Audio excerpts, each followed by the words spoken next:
मित्रांनो, तुमचं पुन्हा एकदा GB स्टोरी टेलर या यूट्यूब चॅनलवर स्वागत आहे.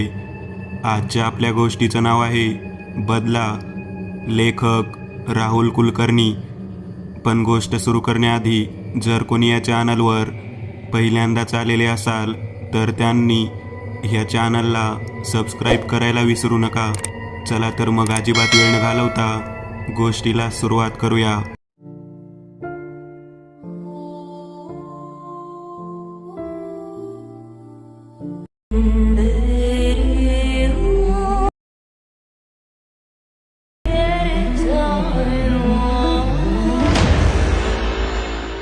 समीरचे सुजलेले डोळे बघून तो रात्रभर वर छताकडे बघत टक्क जागा होता हे स्पष्ट दिसतच होते.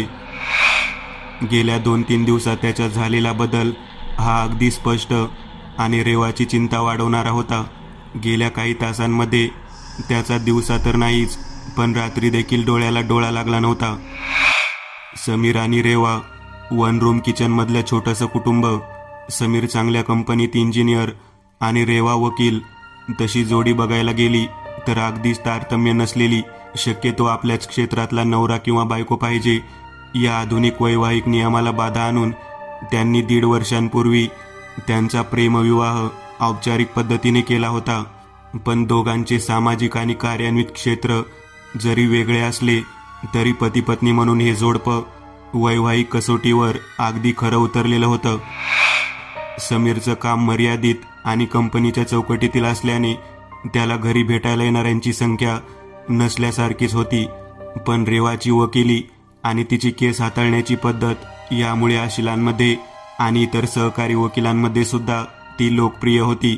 अर्थातच तिला भेटणाऱ्यांची, आशिलांची तिच्या घरच्याच तळमजल्यावर असलेल्या ऑफिसात होणारी वर्दळ कमी नव्हतीच. समीरची कंपनी घराच्या पूर्वेला आणि रेवाचं न्यायालय पश्चिमेला असल्याने त्यांच्या दिशा सकाळी 9 ते संध्याकाळी 6 पर्यंत आलिप्तच होत्या. त्याला अपवाद होता तो रविवारचा. एकमेकांसोबत त्यांची ना तक्रार होती ना नाराजी होती. आपल्या छोट्याशा पण व्यस्त आयुष्यात ते सुखी होते, आनंदी होते. पण दैवगतीचं चाक कधी कुठल्या दिशेला फिरेल याची कुणाला कल्पना असते. ते त्यांच्या निश्चित वेगाने आणि नियतीने ठरवून दिलेल्या मार्गाने अविरत फिरत असत. त्याचं अस्तित्व हे केवळ परिणामांच्या तीव्रतेवर ठरवायचं असतं. समीर त्या दिवशी रात्री उशिराने घरी आला. ते ग्रहण सोबत घेऊनच. रोजच्यापेक्षा आज त्याला अधिक थकवा जाणवत होता. डोकं गरगरत होतं. रेवाची तिच्या परीने त्याची विचारपूस चालली होती. जेवणही उशिराने झाली होती. समीरने नावालाच गोळी घेण्यापुरते 2 घास पोटात ढकलले होते. एक डोकेदुखीची आणि एक झोपेची गोळी देऊन रेवाने त्याला बेडवर झोपवला होता. हळूहळू त्यांचं कणणं कमी झालं पण अजूनही त्याला झोप मात्र आली नव्हती. डोकंदुखी थांबली होती. आता झोप लागली की सकाळी फ्रेश होऊन जाईल हे रेवा जाणून होती. त्याचा महिन्यातून एकदा हा थकव्याचा दिवस जवळजवळ निश्चितच होता. रेवाला जाग आली तेव्हा तास काटा 6च्या थोडा पुढे आला होता. गोळी न घेताही तिला अगदी शांत झोप लागली होती. समीर शेजारी अस्ताव्यस्त पडलेल्या चादरीत नव्हता. कसा असणार? जॉगिंगची वेळ 6 म्हणजे 6च होती आणि ती आजपर्यंत त्याने पाळली होती. पण आजची सकाळ रोजसारखी नव्हतीच. अंथरुणाच्या घड्या करून रेवा बाहेर आली तेव्हा समीर तिच्याचकडे बघत होता. सोफ्यावर बसून तो काय बघत होता याचं उत्तर त्यावेळी त्यालाही सांगता आलं नसतं. पण त्याची नजर किंबहुना त्याचे डोळे ओळखीचे नव्हते. कोणीतरी वरून आणि खालून ताणून धरल्याप्रमाणे त्याचे डोळे ओढले गेले होते. डोळ्यातला पांढरा भाग लालसर रंगात परावर्तित झाला होता. डोळ्यांच्या आजूबाजूचा भाग थेट कपाळापर्यंत किंचित सुजलेला होता. त्याची नजर शून्य पण भेदक होती. काय रे समीर, केव्हा उठलास? आणि जॉगिंग? या रेवाच्या 3 प्रश्नांचं उत्तर त्याने उठण्यासाठी अगोदर झोपलं तर पाहिजे ना असं दिलं. म्हणजे तू रात्रभर जागा होतास? हो. झोप डोळ्यावर आली पण डोळ्यात आलीच नाही. चहा नाश्ता झाल्यावर समीरने आज ऑफिसला येणार नसल्याचा फोन करून दिला. आधीच रात्रभर झोप नाही. त्यात दिवसभर कम्प्युटर समोर बसून काम करण्याबाबत तो स्वतः साशंक होता. तो संपूर्ण दिवस जाऊन रात्र आली तरी समीरच्या डोळ्याला काही डोळा लागला नव्हता. रेवा संध्याकाळी घरी आली तेव्हा त्याची अवस्था अगदी सूचक आणि लक्षात येण्याजोगी झाली होती. तू आजही झोपला नाहीस? नाही. अरे किती सुजलेत डोळे. काय केलंस दिवसभर? आरामासाठी सुट्टी घेतलेलीस ना, मग केला का नाहीस आराम? रेवा, मला झोपच लागत नाहीये. डोळे बंद केले की डोळ्यात कुणीतरी सुया खुपसतंय, काहीतरी टोचतंय. विचित्र स्वप्न माझ्या डोळ्यावर नाच करतायत. मी 1 मिनिट सुद्धा झोपू शकत नाहीये रेवा. रेवा, मला भीती वाटते ग. मला काही होणार तर नाही ना? काही नाही होणार रे. कम्प्युटर आणि मोबाईलचा परिणाम आहे सगळा. चल तू तयारी कर, मी डॉक्टर शहाणेंना फोन करते. 5च मिनिटात निघू आपण. दोघेही त्या डोळ्यांच्या दवाखान्यात जायला निघाले तेव्हा संध्याकाळ उलटून रात्रीचं आगमन सुरू झालं होतं. समीरला हाताला आधार देऊन रेवाने त्याला बाहेर आणलं. डोळ्यांच्या दुखण्याने आणि निद्रेने त्याला जेवणही गेलं नव्हतं. परिणामी आता त्याला अशक्तपणा जाणवायला लागला होता. डॉक्टर शहांच्या दवाखान्यासमोर 10व्या मिनिटाला त्यांची टॅक्सी थांबली. सुदैवाने आत कॅबिनमध्ये होता तोच रुग्ण शेवटचा दिसत होता. नाव नोंदवून ते बाहेर बसतानाच केबिनचा दरवाजा उघडून आतला मनुष्य रुग्ण दवाखान्याबाहेर निघून गेला. पुढच्या क्षणी आतून घरातील बेल वाजावी तसा टिंगटॉंगचा सौम्य आवाज बाहेरच्या हॉलमध्ये आला. कंपाऊंडरने डोळ्यांनीच रेवाच्या प्रतीक्षित डोळ्यांना आत जाण्याची खूण केली. अगदी व्यावसायिक डॉक्टर असतात तसेच डॉक्टर शहांचे व्यक्तिमत्व होते. टेबलाच्या पाठीमागे खुर्चीवर रेलून ते बसले होते. अलीकडच्या 2 खुर्च्यात रेवा आणि समीर बसले होते. मधल्या टेबलावर बरीच वेगवेगळी औषधं, इंजेक्शन्स, गोळ्यांची पाकिटं, सोनेरी रंगाचं पेन होल्डर, 2 सेलच्या बॅटरी आणि टेबलावरच्या काचाखाली काही प्रमाणपत्र आणि व्हिजिटिंग कार्ड्स व्यवस्थित रचून ठेवलेली दिसत होती. झोप न लागण्याचं कारण? या अचानक आलेल्या प्रश्नाने रेवा आणि समीर दोघेही आपले निरीक्षण थांबवून एकदम सावरून बसले. डॉक्टरांनी पेशंट आणि त्याची तक्रार ओळखली होती. डोळ्यात खुपतंय, टोचतंय डॉक्टर, झोप लागत नाहीये आणि झोपायची हिंमत सुद्धा होत नाहीये. एक क्षण जरी डोळा लागला तरी विचित्र स्वप्नांनी जाग येते. कधीपासून होतंय? काल सकाळी झोपेतून उठलोय, त्यानंतर डोळ्याला डोळा नाही लागला. मोबाईल कम्प्युटरचा वापर बराच दिसतोय. डॉक्टरांच्या या प्रश्नाने रेवाच्या चेहऱ्यावर किंचितसा विजय आवेशाचा झोत चमकून गेला. तिने त्याला सकाळी सांगितलं होतं, मोबाईल कम्प्युटरचा परिणाम. हो सर, मी कम्प्युटर इंजिनियर असल्याने मला दिवसभर कम्प्युटर आणि मोबाईलचा वापर करणे अनिवार्य असते. ठीक आहे, मी तुम्हाला एक ड्रॉप आणि 2 प्रकारच्या गोळ्या देतो. त्यांनी तुम्हाला झोप लागेल, वेदना देखील कमी होतील. परवा परत एकदा मला दाखवा. सध्या तरी आपल्याला फार पुढचा विचार करण्याची गरज नाही. निश्चिंत राहा, पण काळजी घ्या. डॉक्टर शहांनी त्यांना आपल्या टेबलावर ठेवलेल्या ड्रॉपच्या बाटल्यांपैकी एक बाटली आणि टेबलच्या खालच्या ड्रॉवरमधून 2 वेगवेगळ्या रंगाच्या गोळ्यांच्या स्ट्रिप्स काढून दिल्या. दोन्ही गोळ्या 2 वेळेस जेवणानंतर घेण्याची सूचना घेऊन समीर आणि रेवा दवाखान्यातून बाहेर निघाले. ते घरी पोहोचले तेव्हा घड्याळ 9च्या पलीकडे गेलेलं होतं. जवळपास 9:30. समीरचा त्रास जरी कमी झालेला नसला तरी डॉक्टरांकडे जाऊन आल्याचं समाधान एक मानसिक आणि सुप्त शारीरिक आधार नक्कीच देत होतं. मनावरचा भार आणि विचार हलके झाले होते. पुढचा सर्व भार औषधांवर टाकून देता येणार होता. रेवा ही दिवसभराच्या थकव्याने झोपेला आलीच होती. किती 2 विरोधी प्रक्रिया. एकाला झोप आवरत नव्हती, एकाला झोप लागत नव्हती. 10:30च्या सुमारास डोळ्यात ड्रॉप टाकून समीरने बेडला पाठ लावली. त्याला मानसिक आधार देऊन पुढच्या 10व्या मिनिटाला रेवाला निद्रेने आपल्या कवेत घेतले होते. दिवसभराच्या ताणतणावाच्या क्षुद्र मितीतून ती मानवी आयुष्यातल्या दुसऱ्या मितीत पोहोचली होती. ती झोपली होती. समीरच्या दृष्टीने आता फक्त झोपेला महत्त्व होतं. घड्याळाचे काटे फक्त त्याला हिनवायला स्वतःभोवती फिरत होते. आता वेळेला 0 किंमत होती. झोप लागेल तो क्षण स्वर्गीय होता. स्वतः औषधी गोळ्या कसोटीवर उतरणार होत्या. खऱ्या की खोट्या हे येणारा क्षण निश्चित करणार होता.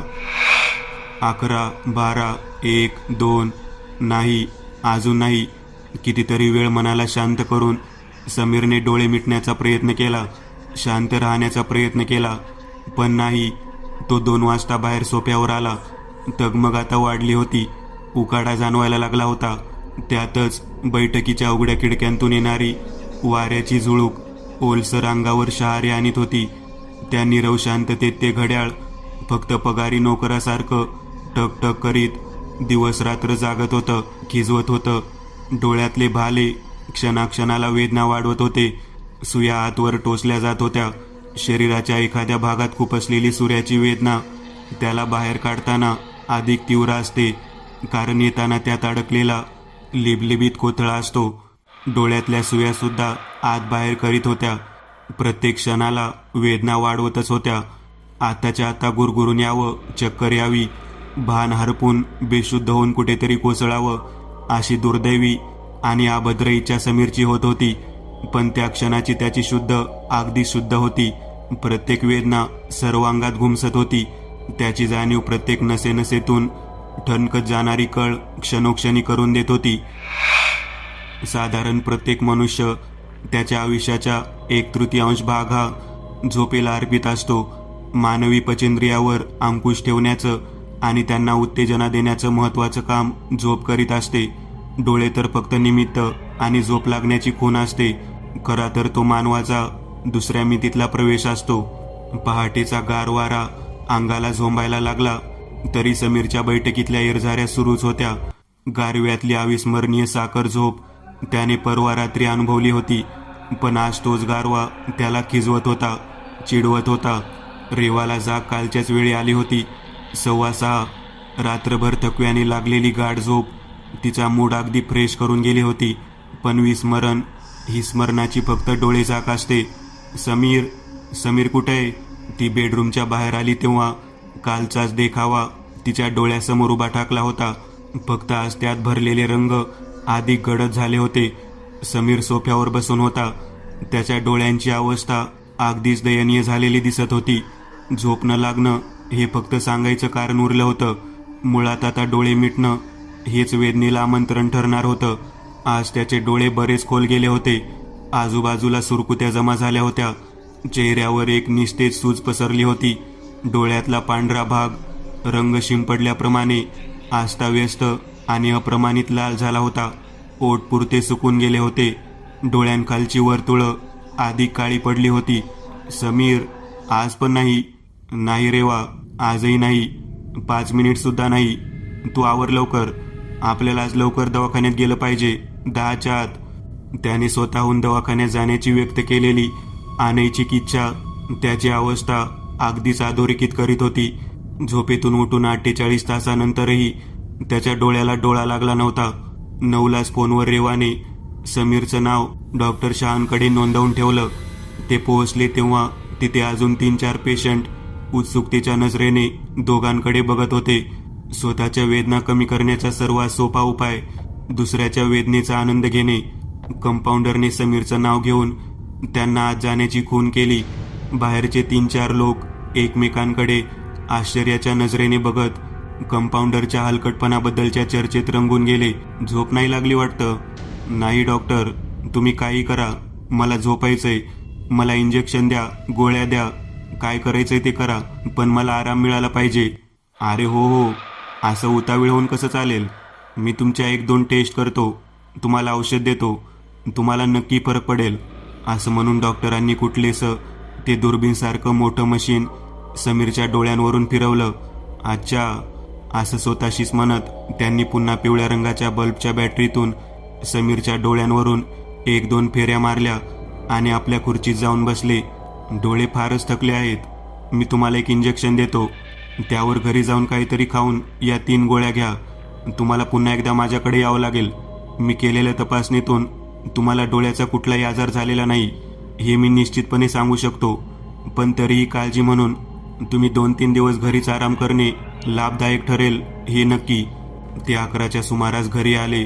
समीर झोपला तेव्हा दुपारचे 12 वाजले होते. गोळ्या आणि इंजेक्शनने आपला जोर पणाला लावला होता. समीर हळूहळू निद्रिस्त होत होता. पुढचा काही काळ निर्णायक होता. समीर हळूहळू रोजच्या धकाधकी आणि थकावटीपासून लांब लांब जात होता. त्याच्या निद्रिस्त मुद्रेकडे पाहून रेवाच्या चेहऱ्यावर लाली आली होती. स्वप्न चोर पावलांनी येऊन पापण्यांवर दबा धरून बसलंच होतं. समीर आता भल्या मोठ्या पडक्या वाड्यात होता. तिथे वाड्याचे फक्त उर्वरित अवशेष दिसत होते. एका संत गतीत 3ऱ्या मजल्यापासून मातीची बारीक रेग खाली कोसळत होती. उंदीर घुशी यांचा एक हक्काचा प्रदेश प्रत्येक कोपऱ्यात थेट तळघरापर्यंत तयार झाला होता. समीर आत गेला. प्रचंड मोठी बैठक व्यवस्था, अनेक शोभेच्या वस्तू, खुर्च्या, सोफे, पण आता त्यांची रया गेली होती. सर्व काही मोडकळीस आलेलं होतं. उजव्या बाजू स्वयंपाकघर असावंसं वाटत होतं. समोर दगडी जिना होता, भक्कम चौकोनी दगडांचा. एका वेळी एकच मनुष्य जाऊ शकेल असा. त्याचा कठडा सुद्धा आता विश्वासू नव्हता. संपूर्ण खोलीत कबुतरांची कानावर येत होती. एखादा पक्षी वरून खाली, खालून वर फडफडत जात होता. अर्थातच त्याच्या अस्तित्वाला तेथे काडीचीही किंमत नव्हती. तो अदृश्य होता का? तो हळूहळू वर गेला. दुसरा मजला, 2 मोठ्या खोल्यात संपूर्ण मजला विभागला होता. आता फक्त प्रत्येक भिंतीतून मातीची भुरभुर सुरू होती. उंदीर, पाली, पक्षी, कीटक यांचं आपलं एक विश्व तिथे स्थापित झालं होतं. तो तसाच 3ऱ्या मजल्यावर गेला. तिथे एकच मोठा हॉल होता, अतिशय आलिशान पण धुळीने माखलेला. अगदी खालचीच परिस्थिती. भिंतीवरच्या कुंटीला धुळीने माखलेल्या कापडी पिशव्या टांगलेल्या होत्या. बाकी हॉल संपूर्ण रिकामाच होता. पण हॉलच्या मध्ये काहीतरी होतं. समीर त्याच्या जवळ गेला. कुणीतरी त्याच्याकडे पाठ करून बसलं होतं. त्या व्यक्तीच्या समोर एका पाटावर एक काळी बाहुली ठेवली होती. तिच्यासोबत त्याचे वेगवेगळ्या प्रकारच्या हातवाऱ्यांबरोबर संभाषण करण्याचे प्रयत्न चालले होते. त्या व्यक्तीने हळूच मागे वळून बघितलं. आलास? ये. थांबा. नाही, मी नाही. कोण आहे? अतिशय भेदरलेल्या अवस्थेत समीर उठून बसला होता. त्याच्या सर्व अंगाला चिंब घाम फुटला होता. रेवा त्याच्या शेजारीच त्याच्या पाठीवर हात ठेवून उभी होती. खरं तर ती आतून त्याच्यापेक्षा अधिक घाबरलेली होती. तिचे विचार विरुद्ध दिशेने सुरू होते. काय झालं समीर? काही स्वप्न पाहिलंस का? इतका घाबरलेला काय आहेस? सांग ना मला. रेवाची एक त्रयस्थ पद्धतीने विचारपूस चालली होती. हो रेवा, मी एक विचित्र स्वप्न पाहिलं. अगदी न सांगण्यासारखं. घड्याळात 3 वाजले होते. म्हणजे जवळपास 3 तास तो त्या वाड्यात होता. काय आणि कोण होतं त्या वाड्यात? मनी वसे ते स्वप्नी दिसे, पण याने तर कधी अशा वाड्याचा विचारही केला नव्हता. मग यालाच तो वाडा अशा भग्न अवस्थेत का दिसावा? आणि ती व्यक्ती किती विचित्र, अभद्र, अनाकलनीय. समीरला रेवाने अजून एक गोळी दिली. जाग आलीस तर पुन्हा एक गोळी द्या, असा डॉक्टर शहांचा आदेशच होता. समीरचं स्वप्न अर्धवट तुटलं होतं. आता तर त्याला झोपायचीच भीती वाटू लागली. ते स्वप्न पुढे दिसणार असेल तर, तोच वाडा पुन्हा स्वप्नात येणार असेल तर, त्या अर्थहीन झोपेला काय महत्त्व होतं? फक्त मनस्ताप करण्यासाठी झोपेच्या कवेत जायचं. पण गोळीने आत गेल्या गेल्या आपली रासायनिक प्रक्रिया सुरू केली होती. समीरला पेंग यायला लागली होती. आता निद्रा अटळ होती. मनस्थिती द्विधा होती. निद्रा आणि अनिद्रा या एकाच पाण्यातल्या 2 नावा होत्या, ज्या दोन्हीवर त्याने एक एक पाय ठेवला होता. आता कुठलाच पाय उचलून गत्यंतर नव्हतं. प्रवाह नेईल त्या दिशेला जाणं हा सुटकेचा पर्याय होता. समीर पुन्हा झोपला. शांत, गूढ, निश्चल. रेवा त्याच्या शेजारीच बेडवर बसून होती. त्याच्या चेहऱ्यात होणाऱ्या बदलांकडे बघत गाढ झोपेतही तो नक्कीच कुठल्या तरी विचारात असला पाहिजे. त्याचे डोळे मध्येच घट्ट मिटले जात होते. पुन्हा त्या आत गेलेल्या सुरकुत्या एक एक मिरी सोडत बाहेर येत होत्या. कपाळावर एका क्षणाला आठ्या येत होत्या, पुढच्या क्षणाला विरून जात होत्या. गालमध्येच हसल्यासारखे फुगत होते, पुन्हा आत खोल जात होते. पण त्यात हास्याचा लवलेश सुद्धा नव्हता. मध्ये चेहरा अतिशय भेदरलेला, ओढलेला दिसत होता. ओठ दाताखाली दाबले जात होते. नाकपुडी फुगून येत होती, पुन्हा पूर्ववत होत होती. मध्येच त्याच्या श्वासाची गती वाढत होती. नाकाद्वारे जाणारा ऑक्सिजन आणि येणारा कार्बन डायऑक्साईड त्याची गती अधोरेखित करीत होता. मध्येच एकदा त्याने तोंड उघडलं. त्याचा आवाज गेला. काहीतरी अतिशय अकल्पनीय बघितल्यानंतरची ती अवस्था होती. पण त्याच्या चेहऱ्यात होणारा एकही बदल डोळ्यांना बघण्यासारखा वाटत नव्हता. त्याच्या आतल्या कोलाहलाचं, जीव घेण्या सत्याचं फक्त प्रतिबिंब त्याच्या चेहऱ्यावर उमटत होतं. नक्कीच मनाच्या नाजूक पटलावर काहीतरी काहूर माजलं होतं, पण त्याची तीव्रता मोजण्याचं माप कुठेच अस्तित्वात नव्हतं. फक्त परिणाम आणि सरकणारा काळ हेच त्याचं अकलनीय उत्तर होतं. समीरला झोप लागली होती. तो आता एका छोट्याशा 2 खोल्यांच्या मातीच्या घरात होता. घर नियमित वापरातील होतं. संपूर्ण घरात शेणाच्या सारवल्याचा सुगंध मिश्रित दुर्गंध पसरलेला होता. आतल्या बाजूला अजून एक खोली होती, बहुतेक स्वयंपाक खोली. मागच्या दाराच्या पलीकडे छोटंसं घरगुती भाज्याचं शेत होतं. एक विहीर होती. 4-5 उंच वाढलेली झाडी होती. तो आतल्या खोलीत गेला. एका कोपऱ्यात विजलेली चूल होती. आजूबाजूला काळी पडलेली भांडी होती. 2-4 पत्रटी डबे होते आणि मध्ये ते बसलं होतं. स्त्री, पुरुष, मनुष्य, प्राणी, काही समजायला मार्ग नव्हता. त्याच्यासमोर एक बाहुली होती, काळी बाहुली, काळ्या कापडात गुंडाळलेली. ते जे काही होतं त्याचे त्या बाहुलीबरोबर हातवारे करून संभाषण चालले होते. समीर अजून पुढे झाला. त्या व्यक्तीच्या पाठीवरून तो वाकून पुढे बघत होता. आता त्याच्या नजरेत ती पूर्ण बाहुली आली. अगोदर बघितल्यासारखी ती बाहुली होती. चारही बाजूला काळ्या दोऱ्याची शिलाई मारून त्या बाहुलीला बंद करण्यात आलं होतं. आत काहीतरी भुस्सा भरून तिचं शरीर फुगवलेलं होतं. डोळ्यांच्या जागी 2 मोठे पांढरे ठिपके होते. त्याच्या आत सुद्धा बुबळासारखी काळी वर्तुळं दोन्ही बाजूंनी रेखलेली होती. दोन्ही डोळ्यांच्या खाली आणि वर पापण्या आणि भोया पांढऱ्या रंगाच्या आखलेल्या होत्या.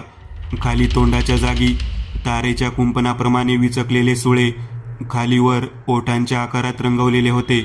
बेंबीच्या जागी एक गाठ मारून ठेवल्यासारखा काळा रंग मिश्रित पांढरसं वर्तुळ होतं. त्या विचित्र बाहुलीचे दोन्ही बोटविरहित हात 2 विरुद्ध दिशांना अगदी सरळ रेषेत ताणले होते. कमरेच्या खाली दोन्ही पाय सुद्धा हातांना समांतर रेषेत फाकले होते. समीरला आठवलं, त्याने अशीच बाहुली 2 दिवसांपूर्वी त्याच्या घराच्या बाहेर खाली मिरच्या आणि लिंबू टाचून उलटी टांगली होती. ही तीच बाहुली होती, पण त्या व्यक्तीचं त्या बाहुलीसोबत काहीतरी खेळणं चालू होतं. क्षणाक्षणाला समीरच्या चेहऱ्यावरचे हावभाव बदलत होते, जे बाहेर रेवाला दिसत होते. त्या व्यक्तीने कालईत एक भेसूर मंत्र म्हणायला सुरुवात केली. त्याला कुठलीही चाल नव्हती की शब्दांना वळण नव्हते. गोट्यात कोंडून ठेवलेली मेंढरं सुटका झाल्यावर जशी येईल त्या दिशेला अस्ताव्यस्त भरधाव बेदकारपणे पळत सुटतात, तसे ते शब्द त्यांच्या तोंडातून निघत होते. विचित्र शब्द. समीरच्या आकलनापलीकडे ते दृश्य, ती परिस्थिती होती, पण त्याच्या दृष्टीने त्या शब्दांना एक गूढ आणि गहन अर्थ असला पाहिजे होता. तो अतिशय मन लावून तो मंत्र म्हणत होता. त्याच्या श्वासांची गती वाढली होती. मंत्रोच्चार जोरात सुरू होता. एखाद्या वाघाच्या गुरगुरण्यासारखा तो आवाज येत होता. हळूहळू त्याची मान 1 अंश ओलांडून आधी 90 आणि मग 180 अंशात वळली. समीरने हळूहळू तोंड उघडत आ वासला. तो पुन्हा ओरडला, नाही नाही, कोण आहेस तू? काय हवंय? मी काय केलंय? नको नको. रेवाचं त्याच्या चेहऱ्यावरचं निरीक्षण सुरू असतानाच तो ओरडला होता. किती घाबरली होती ती. पण शेवटच्या क्षणी ओरडायच्या आधी समीरचा अतिशय ओढलेला चेहरा तिने पाहिला होता. तो पुन्हा एकदा काहीतरी भयंकर स्वप्न बघतोय हे तिला समजलं होतं. आणि तितक्यातच तो ओरडला होता. तो पुन्हा उठून बसला. आपण सुरक्षित आहोत हे समजायला त्याला 5 मिनिटं तरी लागलीत. रेवा त्याच्या अंगावरून खांद्यावरून हात फिरवत होती, त्याला धीर देत होती. त्याची झोप होऊन सुद्धा मनस्थिती आणि परिस्थिती खालावत होती. तिच्या चिंतेत क्षणाक्षणाला भरच पडत होती. हे काय नवीनच ताट वाढून ठेवले दैवाने, याच विचारात तिचा वेळ जात होता. रेवा, डॉक्टर शहा मला बरा करू शकणार नाही. आपल्याला दुसरा पर्याय शोधला पाहिजे. आता माझ्या दृष्टीने झोपणं लागणं महत्वाचं आहे. झोपणं म्हणजे विषयाची परीक्षा घेण्यासारखं आहे. 2च दिवसात त्याच्यात झालेला बदल आता दुर्लक्षित करून चालणार नव्हता. रेवाला शंका आलीच होती. आता फक्त त्यावर शिक्कामोर्तब होणं बाकी होतं.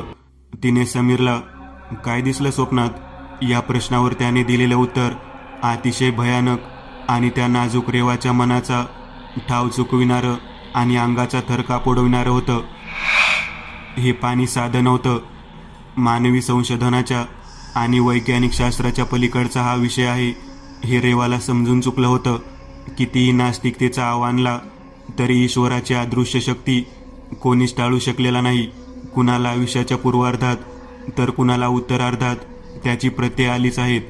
कारण आस्तिक नसणे म्हणजे केवळ देवाचे अस्तित्व नाकारणे असते काय, की दुसऱ्या अर्थाने अनामिक, अदृश्य आणि अमानवी शक्तींचे अस्तित्व स्वीकारणे असते? किती वैचारिक आणि अनुत्तरित प्रश्न. पण मानवी अनुभवांनी दोन्ही शक्तींच्या अस्तित्वाची कितीतरी उदाहरणे वेळोवेळी जगापुढे मांडून ठेवली आहेत. त्यांच्यावर विश्वास ठेवणे वा ना ठेवणे हा ज्याच्या त्याच्या वैयक्तिक मानसिकतेचा भाग आहे. रेवाने फोनवर एक नंबर फिरवला. समोर तिचे बाबा होते. ती रडायला लागली. समोरून धीर आला असला पाहिजे, कारण ती लगेच सावरली. तिने थोडक्यात वडिलांना गेल्या 3 दिवसातली कहाणी सांगितली. आम्हाला सांगायला इतका उशीर का केलास? या औपचारिक नाराजीनंतर तिच्या बाबांनी तिला जवळच्याच मंदिरातल्या पुजाऱ्याचा पत्ता दिला. त्यांना माझी ओळख दे, ते तुला नक्कीच मदत करतील. आणि याबाबत समीरला काही कल्पना देऊ नकोस. इतके बोलून समोरून फोन ठेवला गेला. संध्याकाळ होत आली होती. 6चा सुमार होता. आता उद्याची वाट बघत बसण्यात अर्थ नव्हता. समीरला त्रास होत असला तरी तो तिच्या आवाक्यात होता. तिने त्याला तयार केला. नशिबाने त्याच्याकडून अजून कुठलाच प्रतिकार होत नव्हता. त्याचा फायदा तिने घ्यायलाच हवा होता. 6:30च्या सुमारास त्याची टॅक्सी भरधाव वेगाने शहराच्या वेशीकडे निघाली होती. शहराला लागून असलेल्या उत्तरेकडचा पहिलाच तालुका आणि शहराची वेस यांच्या मधोमध एक संत नदी वाहत होती. त्यांची टॅक्सी पूल ओलांडून नदीच्या पलीकडच्या तालुक्याच्या हद्दीत थांबली. दोघेही टॅक्सीतून बाहेर उतरले. नदीच्या आजूबाजूच्या सर्व भागावर हिरवळ पसरली होती. समोर मंदिराचा कळस नजरेत भरत होता. नदीच्या काठी असलेल्या बाकावर 3 प्रकारची जोडपी आपल्या वयाला शोभेसी क्रीडा करीत बसली होती. समीर आणि रेवा त्या गवती वाटेवरून चालत मंदिरापाशी पोहोचले. रेवा आज कितीतरी वर्षांनी एखाद्या मंदिराच्या आवारात आली होती. नास्तिकतेचा पडदा त्या पवित्र वातावरणात कुठच्या कुठे उडून गेला होता. पण स्वतःच्या भूतकाळात रमत असताना तिला समीरमध्ये झालेल्या बदलाने अचानक भानावर आणले. तो रेवाकडे नजर रोखून बघत होता. डोळे हिंस्र पशुसारखे तिच्यावर खिळले होते. अतिशय खोल गेलेल्या त्या बुबळातल्या पांढऱ्या स्वच्छ भागाचा लवलेस सुद्धा आता दिसत नव्हता. फक्त काळा आणि लाल रंग डोळ्यांच्या जागी जमा झाला होता. त्याचं सर्वांग थरथरत होतं. दोन्ही हाताच्या मुठी आवळल्या गेल्या होत्या. तो कधीही तिच्यावर हल्ला करणार होता. त्याच्याकडे बघून कुणाची अवस्था दयनीय झाली असती हे नक्की. तो अजून एक पाऊल पुढे सरकला. त्याला आदेश मिळाला होता. तो तिचा समीर नव्हताच. त्याने मूठ उगारण्यासाठी हात वर केला, पण तितक्यात मागून रेवाच्या कानावर अंधुक श्लोकांची मालिका आली. समीरचे हात त्याच वेगाने पुन्हा खाली आले. मागून येऊन मंदिराचे पुजारी तिच्या समोर येऊन थांबले. भगवा पायजमा, भगवा अंगझोळ, खांद्यावर भगवाच पंचा, गळ्यात एकच रुद्राक्ष असलेली चकचकीत स्फटिकाची माळ, हातात जपमाळ आणि डोक्यावर जटा बांधून ते अनवाणी त्यांच्यापर्यंत चालत आले होते. बेलसरेंची रेवाना ग तू. तुझ्या बाबांचा फोन आला होता काही वेळापूर्वी, आणि तू काही बोलण्याच्या आधी तू इथे आलीस ते फार बरं केलंस आणि अनर्थ टाळला. हे लक्षात ठेव. या माझ्या मागे. घाबरू नकोस. तुम्ही दोघे आता सुरक्षित आहात. पुजारी महाराज पुढे आपला मंत्र कायम करीत चालू लागले. रेवाच्या अनपेक्षित कितीतरी गोष्टी इतक्यात घडून गेल्या होत्या. इतक्यातच काळ अतिशय वेगाने मागे गेला होता आणि तितक्याच वेगाने पुन्हा पूर्ववत झाला होता. तिची शंकाच खरी ठरली होती. अनर्थ टळला होता, म्हणजेच अनर्थ घडणार होता. रेवाने काही सांगायच्या आधीच गुरुजींनी सर्व ओळखलं होतं. मग प्रश्न मिटला होता का? ती समीरचा हात धरून त्यांच्या मागोमाग चालू लागली. त्याच्या चेहऱ्यावरचे हावभाव अतिशय वेगाने बदलून तो आता केविलवाना दिसत होता. एखाद्या दुष्ट शक्तीचा वास असलेली जागा जशी आपला आजूबाजूचा बराच परिसर भारून ठेवते, तसाच हा मंदिराचा परिसर पवित्र शक्तीने भारलेला होता. इथल्या कणाकणात दैवत्व भरलेलं होतं. समीरच्या डोळ्यातून एक मोठा अश्रूंचा थेंब गालावर उघळला होता. हातपाय धुवून दोघांनीही त्या कृष्ण मंदिरात प्रवेश केला. मनोभावे दर्शन घेऊन रेवाच्या मनावरचा भार अगदी हलका होऊन गेला. मंदिराच्या मागेच एक ध्यान केंद्र बांधलेलं होतं. अतिशय शांत आणि भव्य अशी ती खोली होती. चहूकडे चंदनाचा मंद सुगंध त्या खोलीभर दरवळत होता. तिघेही त्या खोलीत गेले. पुजाऱ्याने आपल्या मागे खोलीचं दार लावून घेतलं.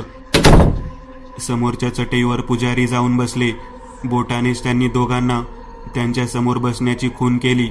ते दोघेही मुकाट्याने समोरच्या चटईवर मांडी वाळून बसले. समीर आता पुजाऱ्याकडे रोखून बघत होता. पुजाऱ्याने डोळे बंद करून मनातल्या मनात पुटपुटल्यासारखे मंत्र म्हणायला सुरुवात केली. त्यांना नक्कीच काहीतरी शंका आणि सुगावा लागला होता. हळूहळू त्यांचा चेहरा त्रासिक होऊ लागला. हावभाव बदलू लागले. त्यांचा श्वासोच्छ्वास जोरात होऊ लागला. जप अजून जोरात होऊ लागला. कृष्ण कृष्ण कृष्ण म्हणत त्यांनी खाडकन डोळे उघडले. बदला बदला रेवा, बदला. कोणीतरी तुमचा बदला घेते रेवा. इथून दक्षिणेला 6-7 किलोमीटर अंतरावर एका बाईने काळ्या जादूचा खेळ मांडलाय. तुझ्याकडून नक्कीच तिथं काहीतरी नुकसान झालंय. ती वेळोवेळी समीरचं लक्ष विचलित करून तुझा बदला घेण्यासाठी त्याचा वापर करते.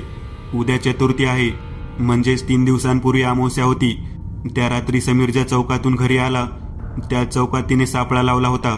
समीरने चौकात उतरवून ठेवलेला हळद कुंकू गुलालाने माखलेला भाताच्या गोळ्यात ठेवलेला आगोरी लिंबू ओलांडला आहे. आता आपल्याला हलगर्जीपणा करून चालणार नाही. समीरची चावी आता तिच्या हातात आहे. तुम्ही इथे आहात तोपर्यंत सुरक्षित आहात. आपल्याकडे वेळ फार कमी आहे. पुजाऱ्याने आपल्या खांद्यावरील पंचाची एक चिंदीसारखी पट्टी फाडली. ती कपाळाला लावून 2 मिनिटे डोळे मिटून मंत्र म्हणून रेवाच्या डाव्या हाताच्या मनगटावर 3 पदरी घट्ट बांधली. रेवा, या पट्टीचा रंग भगवा असेपर्यंत तुला काळजी करण्याचं कारण नाही. तुम्ही आता लवकरात लवकर इथून निघा. मंदिराच्या बाहेरून उजवीकडे 1.5 मैलावर भैरोबाबांचा मठ आहे. तो आपल्या समोरचा शेवटचा पर्याय आहे. आता रात्र जवळ आहे. तुम्हाला दोघांनाच तिथे जायचंय. तुला घाबरून चालणार नाही. बाहेरून तुला टॅक्सी मिळेल. स्मशानभूमीच्या अलीकडे तुम्हाला टॅक्सीतून उतरून पलीकडच्या मठात चालत जावं लागेल. जा पोरी, घाबरू नको. ईश्वर तुझ्या पाठीशी आहे. दोघेही लगबगीने बाहेर पडले. पुजाऱ्याने त्याच्या मागून दार लावून पुन्हा आपली जागा धरली. पुजारी पुन्हा ध्यानस्थ झाले. टॅक्सी मिळायला त्यांना फार वाट पाहावी लागली नाही. समीरचा हात न सोडण्याची तिला ताकीद होती. स्मशानभूमीच्या अलीकडे टॅक्सी थांबली. मॅडम, टॅक्सी इथून पुढे जाणार नाही. तो समोरचा दिवा दिसतोय ना, तोच भैरोबाबांचा मठ आहे. टॅक्सीवाल्यानं त्याच्या समोरच्या आरशात बघत रेवाला अदबतेने सांगितलं. दोघेही खाली उतरले. शहरापासून, घरापासून इतकंच काय तर मानवी वस्तीपासून सुद्धा ते बरेच लांब आले होते. समीरचा हात अजूनही रेवाने घट्ट पकडून धरला होता. तिला जोखीम स्वीकारायची नव्हती. बाहेर त्यांच्या अपेक्षेपेक्षा अधिकच अंधार होता. समीर पुरता गळून गेला होता. तिला एकदम तो शब्द आठवला. स्मशानभूमी. किती अभद्र आणि जड शब्द. जी बाजू धोक्याची असते त्याच बाजूला आकर्षण असतं. हा नियम इथेही लागू होता. त्याच्या उजव्या बाजूला 50-60 फुटांवर आगीचा सौम्य लोळ उठला होता. कुणाची तरी चिरनिद्रा त्यांच्या दृष्टीस पडली होती. त्या जागी कुणीतरी मनुष्यजन्माची शेवटची निद्रा घेत होतं. त्याची त्याच्या आजूबाजूला बरेच रिकामे चौथरे होते. काही चौथऱ्यांवर प्रेतांची पांढरी फटक राख इतस्तव विखुरलेली होती. चारही बाजूने अंधार दाटला होता. गारवा अंग गोटत होता. वातावरण अगदी भीतीदायक झालं होतं हे नक्की. त्यांना नेमून दिलेल्या कार्याप्रमाणे 2-4 कुत्री त्या स्मशानातल्या चौतऱ्यांवर बसून भेसूर आवाजात विवळत होती. मध्येच एखादा कुत्रा कोल्ह्यासारखी कुई अशी ललकारी देत होता. बाजूच्याच वडाच्या झाडावर उलट्या लटकलेल्या हजारो वटवाघुळांची सैरभैर रेलचेल काळजाचा ठोका चुकवीत होती. त्यांचा चू चू ची ची अशा आवाजाने संपूर्ण स्मशान परिसर दुमदुमून निघत होता. स्मशानाच्या जाळीच्या कुंपणावर बसून 3-4 कावळे काव काव करीत होते. त्यांच्याकडे लक्ष जाताच ते आपल्याकडे रोखून बघत आहेत असा क्षणिक भास रेवाला झाल्या वाचून राहिला नाही. तिने हार मानली असती किंवा तिची मानसिक ताकद कमी पडली असती तर ती देखील या वातावरणात हृदयविकाराच्या झटक्याने तडफडत पडली असती. पण ती तयार होती. तरीही अशा वेळी वैरी चिंतत नाही, ते मन चिंत याचा प्रत्यय तिला येत होता. मनात विचारांचं काहूर माजलं होतं. सगळी कुत्री, कावळे, वटवागळं, घुबडं तिच्याच आजूबाजूला जमा झाली होती. त्यांच्या गलिच्छ आवाजल्या तोंडातून कणल्याची भेसूर ललकारी कानाचा पडदा ओलांडत होती.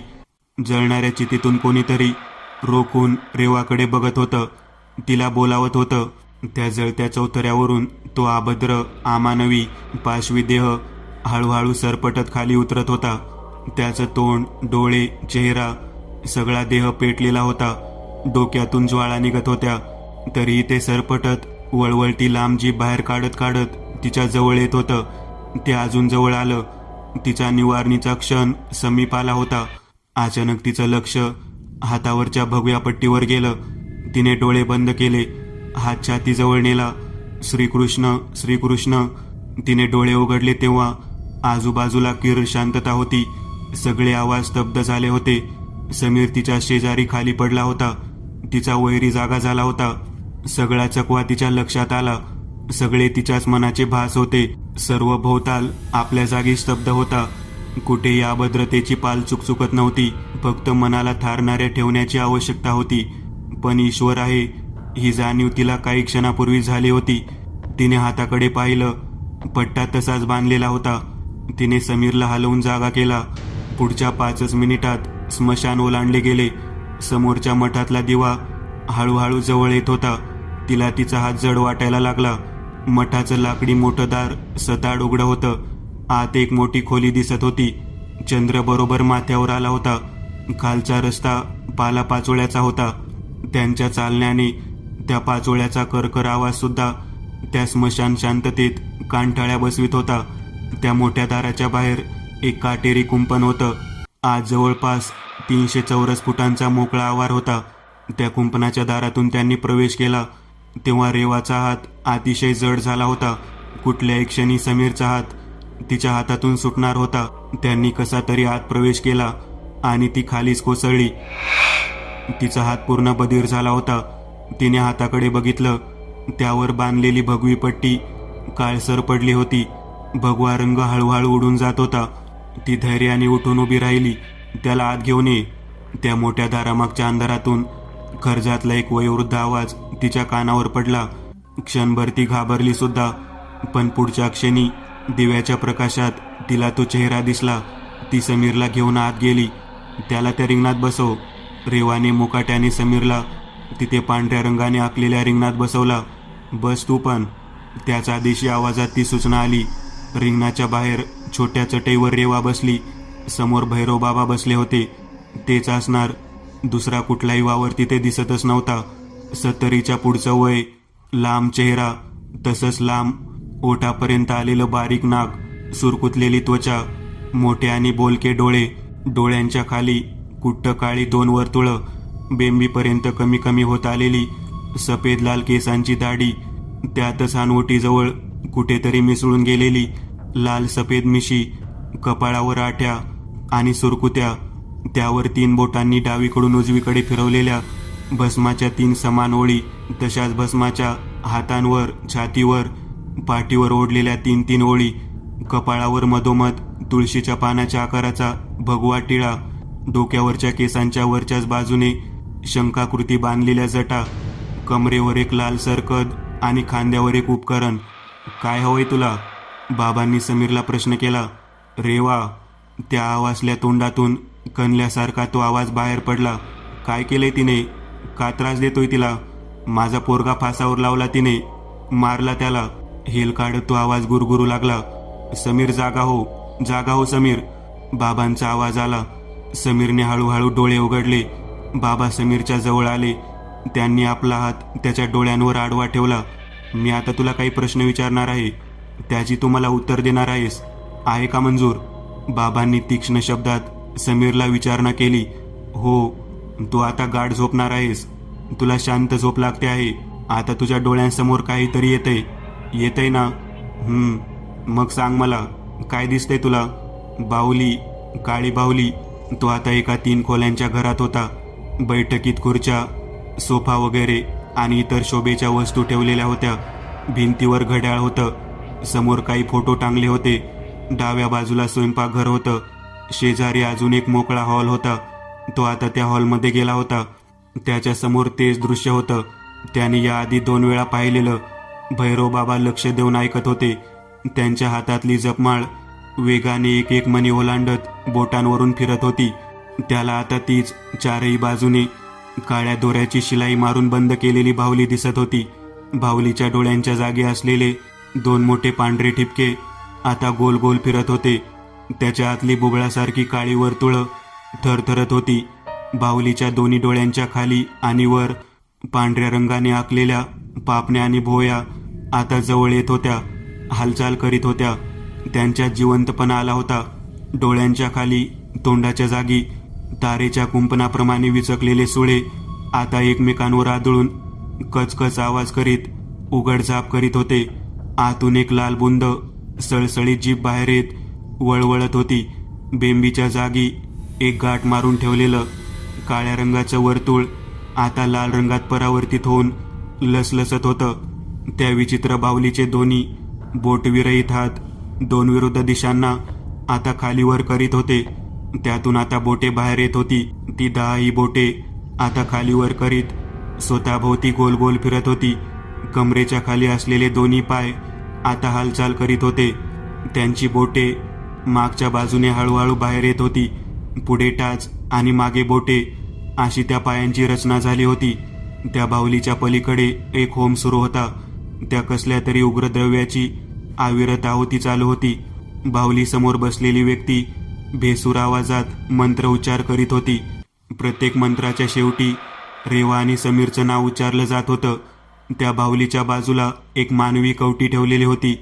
तिच्या डोळ्यांच्या जागी फक्त 2 खोबण्या होत्या, पण त्यातून लाल भडक आग ओकली जात होती. विचकलेले दात काहीतरी दाबून ठेवल्यासमोर बाहेर आले होते. त्या कवटीवर हळदी कुंकवाने अभिषेक केलेला होता. शेजारी लिंबू, कलिंगड, संत्र अशी फळे कापून त्यावरही लाल अभिषेक झाला होता. पांढरी उडदाची डाळ, मीठ आस्ताव्यस्त पसरलेले होते. कवटीच्या डाव्या बाजूला एक कणकेचा गोळा ठेवलेला होता.